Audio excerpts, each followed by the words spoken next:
देख रहे हैं वासुदेव शॉर्ट्स।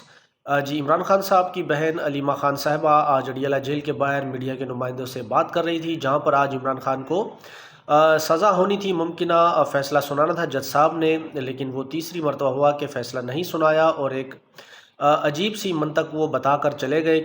और हैरानगी की बात यह है कि इमरान खान पहले से अडियाला जेल में कैद हैं।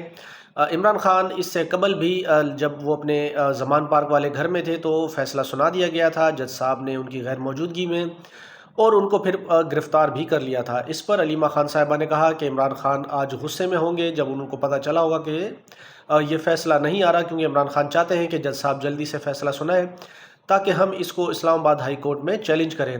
मज़ीद उन्होंने हुकूमत के हवाले से कहा कि ये बहुत ज़्यादा अंडर प्रेशर है, इन्होंने फ़ैसला महफूज कर लिया है पर इनको अब इतनी ज़हमत नहीं हो रही कि फ़ैसला सुना सकें। उन्होंने चैलेंज दिया है और कहा है कि अगर आप में हिम्मत है तो फिर 17 तारीख को यानी 17 जनवरी को फ़ैसला आप सुना दें।